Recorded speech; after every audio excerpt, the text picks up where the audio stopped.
Muy buenas tardes. Le habla la licenciada Mary Barrios Hernández.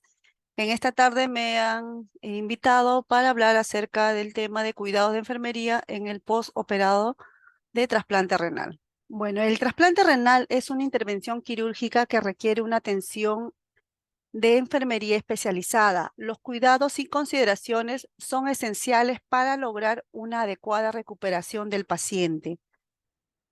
Los objetivos de esta ponencia es establecer cuidados de enfermería al paciente trasplantado renal en el periodo post-trasplante inmediato, que permitan una valoración integral y un monitoreo continuo para evitar complicaciones y favorecer la preservación en la sobrevida del injerto renal. Nuestros objetivos específicos: asegurar la estabilidad hemodinámica del paciente, asegurar la perfusión del injerto, fluidoterapia en función de la volemia y de la respuesta del injerto, control de la analgesia, asegurar la inmunosupresión y la educación al paciente, familia o cuidador en el autocuidado para reconocer signos de alarmas derivados del trasplante después del alta hospitalaria. La cirugía de trasplante renal se realiza en nuestro hospital. El paciente, cuando pasa a sala de operaciones, nosotros en nuestra unidad vamos trabajando de la manera en la que nosotros tenemos que tener todo el equipamiento, verificando el funcionamiento de los equipos y abastecimiento de los insumos. La limpieza y desinfección de la unidad es necesaria antes de que el paciente pase a nuestra unidad, ya que el paciente pasa de sala de operaciones directamente, es atendido su posoperario inmediato en la unidad de trasplante, no pasa por recuperación. Por lo tanto, tenemos que tener los materiales necesarios para atender cualquier complicación que pueda suceder durante su posoperatorio inmediato. En la recepción del paciente, como todo procedimiento hospitalario, primero tenemos que hacer la higiene de mano. Nos colocamos el vestuario protector, como son las batas, guantes, mascarilla, gorro, antes de entrar en la habitación del paciente. En la unidad del paciente lo va a esperar el nefrólogo, la enfermera y el técnico de enfermería. Siempre debemos de presentarnos al paciente con nuestro nombre y categoría profesional, comunicando que ya se encuentra en su habitación.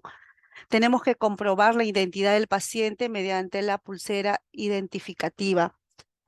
En todo momento hay que transmitir al paciente seguridad y confianza en el personal que lo va a atender en su unidad.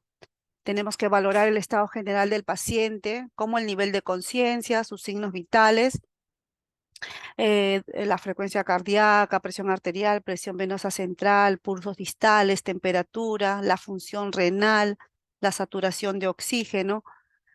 También vamos a instalar los sistemas de infusión como la sueroterapia, verificar cómo vienen los drenajes, las sondas. Vamos a colocar la manta térmica para prevenir hipotermia, ya que el paciente está expuesto a un periodo largo en un ambiente frío. Se va a medir la diuresis horaria en las primeras horas. Siempre hay que observar el aspecto de las características de la orina, como hematuria, si hay presencias de coágulos, si hay sedimentos. De inicio, cuando llega el paciente, se va a tomar una glucosa capilar, se mantiene al paciente en reposo absoluto, asegurar el aislamiento invertido en todo el proceso. Siempre tenemos que verificar que se cumplan y se garanticen las medidas de asepsia ante cualquier técnica que se aplique al paciente. Finalizado el acto quirúrgico, el paciente recibirá los cuidados propios de un paciente intervenido, teniendo en cuenta que su sistema inmune está deprimido, lo que implica un riesgo mayor de infección. Entonces, cuando el paciente llega de sala de operaciones, quien nos va a hacer el reporte directamente va a ser el anestesiólogo. El anestesiólogo nos va a comunicar las incidencias anestésicas y quirúrgicas, si ha presentado hemorragia o si ha sido la necesidad de transfundir sangre en el intraoperatorio, también la presencia inicial de diuresis en el intraoperatorio y el balance intraoperatorio. ¿Qué es lo primero que nosotros tenemos que hacer cuando el paciente llega después de haberlo reseccionado? Ya lo hemos ubicado en la unidad, hemos visto sus drenajes, hemos revisado que esté funcionando bien, que esté permeable su sonda. Una vez que hemos acomodado a nuestros pacientes en la unidad, nosotros empezamos inmediatamente a hacer la monitorización hemodinámica. A cualquier alteración puede representar amenazas para el paciente o el injerto. Por lo tanto, la monitorización es esencial durante las primeras 24 horas, ¿no? Vamos a tomar las constantes vitales cada 15 minutos por un periodo de 2 horas, luego cada 30 minutos por un periodo también de 2 horas, luego cada hora. A partir de las 48 a 72 horas se podrá tomar las funciones vitales cada 3 horas. Tenemos que mantener una presión arterial media por encima de 70 para asegurar una perfusión adecuada para el riñón. También tenemos que valorar la frecuencia cardíaca. Una frecuencia cardíaca elevada, una presión baja, puede ser un indicador de que el paciente esté sangrando. Por eso es importante anticiparnos, estar atentas ante cualquier cambio en la presión, en la frecuencia en la cardíaca también. Evaluación de la temperatura, como les dije hace un momento, ya que el paciente ha estado expuesto a un ambiente frío por unas horas, entonces tiene riesgo de hipotermia, por lo tanto se le colocará una manta térmica. Tenemos que asegurar una volemia adecuada en este paciente, por lo tanto tenemos que mantener una presión venosa central por encima de 7 y todo tiene que ser registrado en los registros de enfermería. Generalmente el paciente que viene de sala de operaciones viene con una máscara de Venturi o viene con una cánula binasal, porque estos pacientes no tienen patologías agregadas en cuanto a nivel pulmonar. Por lo general, ellos vienen solamente con un apoyo ventilatorio que se les va a retirar en las primeras horas, ¿no? Pero de todas maneras hemos tenido casos en que también ha sido necesario que el paciente entre en ventilación mecánica y son casos excepcionales realmente, ¿no? Entonces vamos a valorar con qué aditamiento o apoyo respiratorio viene nuestro paciente. Puede venir con tubo endotraqueal, puede venir con una máscara de reservorio, una cánula binasal, un tubo de mayo, dependiendo el caso de nuestro paciente, ¿no? Entonces lo primero que vamos a hacer es valorar el estado respiratorio en cuanto a cianosis, tos, disnea, expectoración. Elevamos la cabecera de la cama a 30 grados. Vamos a vigilar la permeabilidad de las vías aéreas, vamos a asegurar una saturación de oxígeno por encima de 95%, valorar las características de la respiración. Se toma muestra de sangre para efectivizar un AGA. De acuerdo a la evaluación, ir retirando los aditamientos ventilatorios hasta hacer una respiración espontánea y ejercicios respiratorios precoz en las primeras 12 horas al trasplante. Dentro de los cuidados de enfermería en el posoperatorio también tenemos el balance hídrico estricto, que es fundamental también en este caso, ¿no? Valorar el gasto urinario es un indicador importante para evaluar la función renal y el estado de hidratación de un paciente. Puede presentar también anuria, oliguria o poliuria. La reposición del volumen urinario lo vamos a hacer con suero fisiológico y con dextrosa al 5% en partes iguales, 50% de cada uno. En esta reposición se hará cada hora. Pero si la diuresis es superior a 500, solamente vamos a reponer el 75%. Siempre vamos a vigilar que la presión venosa central no baje y que la creatinina descienda en las 12 horas. Vamos a establecer una diuresis mínima de 100 cc por hora. Entonces, una diuresis menor a 100 tendríamos que comunicar también al médico. Tenemos que ver si nuestra sonda no está obstruida, si nuestros pacientes están hidratados. Entonces, es un indicativo el control de diuresis horaria, el volumen de orina que tengamos para nosotros informar al médico inmediatamente, ¿no? Reponer los electrolitos según los resultados e indicación médica. Vamos a vigilar en este último supuesto si hay una excesiva pérdida de potasio. Eh, la diuresis, si cae al límite inferior, a menor de 50, y si nuestra PVC está por debajo de 7, vamos a considerar pasar un bolo de cloruro al paciente. Pero si la PVC está por encima de 18, considerar el uso de diuréticos. Tenemos que darnos cuenta que la primera causa de oliguria es obstrucción o acodamiento de la sonda vesical. También tenemos que ir valorando la hiperglicemia, cambiar reposición a suero salino fisiológico. Si no responde, se colocará insulina con escala móvil. Vigilar el sangrado. Se vigilará el sangrado de la herida quirúrgica mediante la cuantificación del drenaje y cambios en el grado de hematuria a través de la sonda vesical. ¿Qué vamos a observar cuando el paciente llega de sala de operaciones? Vamos a observar el aspecto del apósito quirúrgico.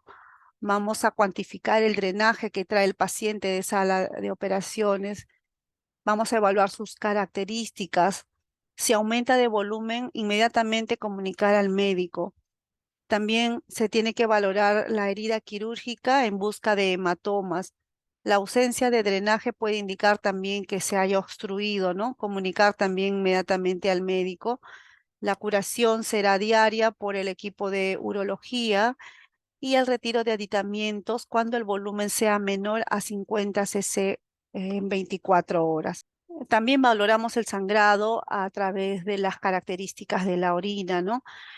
Vamos a medir la diuresis que trae de sala de operaciones, se fija la sonda, evaluamos las características de orina en busca de hematuria o coágulos, si es hemático, vigilar su permeabilidad, se comunica inmediatamente al médico, si es necesario, ellos harán un lavado. eh, el primer y el segundo día la diuresis se descartará a horario, ¿no? A partir del tercer día es cada 2 horas. A partir del segundo día, estimular la ingesta de líquidos. Siempre se tiene que hacer una higiene exhaustiva del meato urinario y si es necesario, se tomará una muestra de orina o cultivo según protocolo o si se observan signos de infección. Las características de un paciente que viene de sala de operaciones en un postoperado inmediato puede tener una hematuria, pero no es una hematuria franca, ¿no? Generalmente se va aclarando con el paso de las horas hasta lograr una orina clara, pero los cambios en el grado de hematuria nos indican, pues, si el paciente puede estar sangrando y es de vital importancia estar observando a cada momento estos cambios en las características de la orina. El manejo del dolor en los pacientes trasplantados es también necesario, ¿no? Valorar y registrar la intensidad del dolor según la escala visual análogo, así como su localización. Se van a administrar analgésicos. Generalmente usamos petidina y paracetamol. No se usan los AINES por el riesgo de la nefrotoxicidad. Vamos a verificar la respuesta terapéutica en el paciente, valorar si el dolor no cede a pesar de que se le pone la analgesia, ¿no? Porque estaríamos ante otro tipo de, un tipo de patología ahí. Generalmente, cuando un paciente presenta una trombosis, aunque uno le coloque los analgésicos, no va a ceder el dolor. En estos casos, hay que estar alerta para comunicar si a pesar de que yo ya le he puesto el paracetamol, no le cedió, pongo petidina, no cede y el dolor, al contrario, cada vez intensifica más, inmediatamente comunicar al médico porque podría estar presentando una trombosis el paciente. Luego, dentro de los cuidados al paciente posoperado, tenemos que asegurar la viabilidad de los accesos de diálisis, ¿no? Generalmente la fístula arteriovenosa, porque por una hipotensión esta fístula se puede cerrar. Entonces tenemos que mantenerla funcional porque si el paciente se complica, o si el riñón no funciona dentro de las primeras horas o en los primeros días, entonces nosotros tendríamos que realizar una diálisis de emergencia al paciente. Por lo tanto, tenemos que asegurar la funcionabilidad de las fístulas arteriovenosas, tenemos que cuidar nuestros catéteres de alto flujo, así como los catéteres de diálisis peritoneal. Todas las vías de accesos para diálisis tienen que ser cuidados en el posoperado para que estén funcionables ante alguna necesidad de emergencia que pueda presentar el paciente. También como parte de los cuidados está la extracción analítica. Se realizarán las extracciones sanguíneas pertinentes y se remitirán al laboratorio. Cuando el paciente llega a nuestra unidad, se toma como control un hemograma, bioquímica, gases venosos. Esto se repetirá si se sospecha de hemorragia, hiperpotasemia o cualquier otra alteración.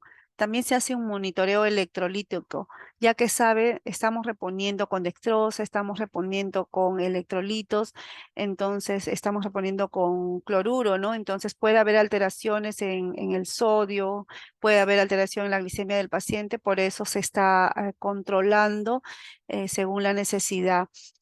No usar el brazo de la fístula para ninguna toma de muestra. Como les dije anteriormente, se tiene que tener funcional la fístula ante cualquier emergencia o necesidad del paciente. La medicación de un paciente posoperado será la hidratación según la indicación médica. Se administrarán antibióticos como ceftriaxona o vancomicina, uso de protectores gástricos como la ranitidina o el omeprazol.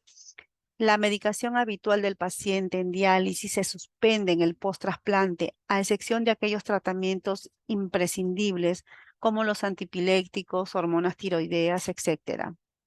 El manejo antihipertensivo se va a individualizar en función de la necesidad del paciente. Se indicarán profilaxis para neumocistis como el cotrimazol. Se iniciará profilaxis también para candidiasis con el fluconazol, profilaxis para tuberculosis con la isoniazida y se continuará con profilaxis para citomegalovirus con ganciclovir o valganciclovir. Inicialmente se usa el endovenoso porque el paciente no está, en las primeras horas no va a estar en NPO y luego ya cuando el paciente ya pueda eh, tomar la vía oral, se iniciará por la vía oral como valganciclovir, ¿no? El inicio de inmunosupresores, el objetivo del tratamiento inmunosupresor es conseguir la aceptación del órgano trasplantado con la mínima alteración posible de la inmunidad del paciente. Entonces, es necesario que desde el primer día nosotros empecemos a hacer la educación al paciente para que él tenga una adherencia a su tratamiento. Educar sobre la correcta administración de los inmunosupresores. Se tendrá que fijar un horario, se tomarán fuera de las comidas, se va a extraer y enviar muestra para monitorización de los niveles de los fármacos inmunosupresores, hacerles de conocimiento a los pacientes que la ciclosporina y el tracolimus interaccionan con otros medicamentos. Nunca deben de modificar la dosis por iniciativa propia. Reconocer también los efectos secundarios que tiene cada inmunosupresor y mantener la cadena de frío en el transporte de muestras para monitorización de fármacos inmunosupresores. También en parte, como parte de la educación, se le tiene que aclarar a los pacientes que ellos no pueden tomar medicamentos sin antes consultarle a su médico tratante, en este caso al nefrólogo, porque hay muchos medicamentos que van a interactuar con los inmunosupresores y entonces, por lo tanto, se necesita que el médico tenga de conocimiento para que ellos den el visto bueno del uso de los otros fármacos indicados de repente por otros médicos, ¿no? Nosotros aquí en el Hospital Cayetano Heredia usamos em, inmunosupresores como la timoglobulina. Estos pueden causar leucopenia y trombocitopenia. El basilicimat, baja prevalencia de efectos adversos, sin embargo, se ha reportado reacciones de hipersensibilidad. El overolimus, que puede causar hiperlipidemia proteinuria y exacerbación de nefrotoxicidad asociada a ciclosporina. El micofenolato mofetil, los efectos colaterales más comunes son gastrointestinales como las diarreas, ¿no? También pueden causar neutropenia e infecciones oportunistas. El tracolimus también puede causar nefrotoxicidad y neurotoxicidad. Por eso es de vital importancia hacer los dosajes y que el paciente, eh, en el momento que se haga los dosajes, el médico va a ir adecuando la dosis necesaria para su requerimiento, ¿no? Porque en realidad los esquemas de inmunosupresión son individuales para cada paciente, ¿no? La dosis que toma un paciente no es la misma que va a tomar otro paciente trasplantado, así es que esta adecuación se va a hacer dosando los niveles de inmunosupresores en sangre. Dentro de los cuidados en el posoperatorio, la enfermera tiene que saber reconocer y valorar los signos de rechazo agudo, como son oliguria, anuria, fiebre, dolor, hipersensibilidad en la zona del injerto, presión arterial, hipertensión, un malestar general y el aumento de creatinina, potasio y el BUN. Por eso que es importante el control de diuresis horaria, porque si nosotros vemos que el paciente nos viene orinando, pues 500, 600, en la primera, segunda, tercera hora y a las 6 horas empieza a disminuir su flujo urinario, de repente por un momento tenemos una hora donde no hay orina, entonces eso es una alerta para el equipo, ¿no? Tenemos que atender inmediatamente. Inmediatamente en esos casos se hace un Doppler para descartar cualquier, para asegurar que el riñón esté perfundido, ¿no? Entonces, eh, el valorar la diuresis horaria es un indicativo de la función renal, por eso es que es necesario hacerlo, ¿no? Valorar el riesgo de infección del paciente. Sabemos que estos pacientes eh, ya están inmunosuprimidos desde que vienen de sala. ¿Por qué se le coloca inmunosupresión antes de que pasen a sala de operaciones? Hemos dicho que la inmunosupresión, su objetivo es que el paciente acepte el riñón que se le está poniendo, entonces, y evitar el rechazo, ¿no? Entonces, por lo tanto, estos pacientes están muy propensos a ser invadidos por cualquier tipo de bacterias, virus, hongos.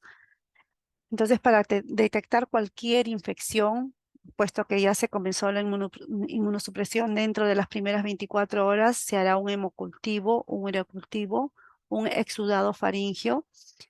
Se tomará muestra de sangre para hacer serología viral para virus de Epstein-Barr, varicela zoster, virus de herpes zóster simple, citomegalovirus y toxoplasmosis.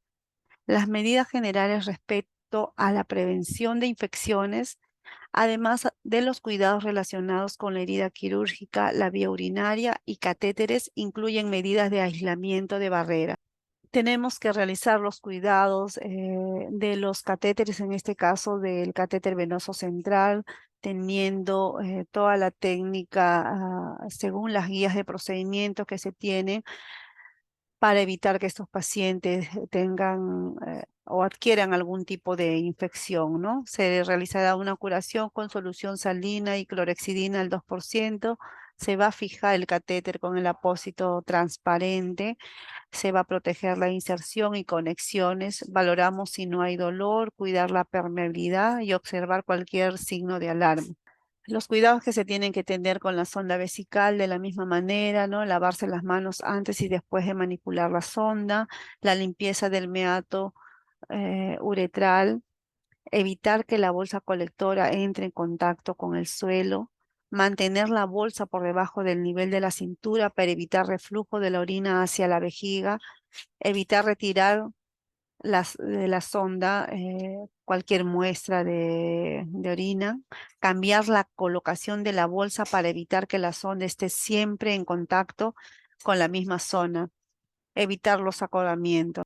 Eh, Dentro de los primeros días, en las primeras 2 a 24 horas, el paciente iniciará la dieta. La dieta la va a iniciar cuando después de una evaluación del cirujano diga que hay ruidos hidroides presentes y que ya puede iniciar la tolerancia oral. Esto va incrementando hasta el primer y tercer día, cuarto día, va a pasar a una dieta normal según su tolerancia. Vigilar la aparición de alteraciones en los patrones de defecación. La deambulación precoz con el objetivo de prevenir problemas circulatorios y respiratorios. Procuramos una deambulación precoz dentro de las primeras 24 horas, ¿no? Estimulamos al paciente que haga ejercicios de sus miembros inferiores y cambios posturales. El paciente se levantará a las 24 o 48 horas y va a deambular progresivamente. En la educación al paciente y familia o cuidador. La educación se ajusta según sea la evolución del paciente y su nivel cultural. Se le proporcionará el teléfono del servicio de trasplante para cualquier duda. El método que usamos es a pie de cama, es individualizada desde el primer día que el paciente ya esté despierto y que ya haya pasado todo el posoperado inmediato.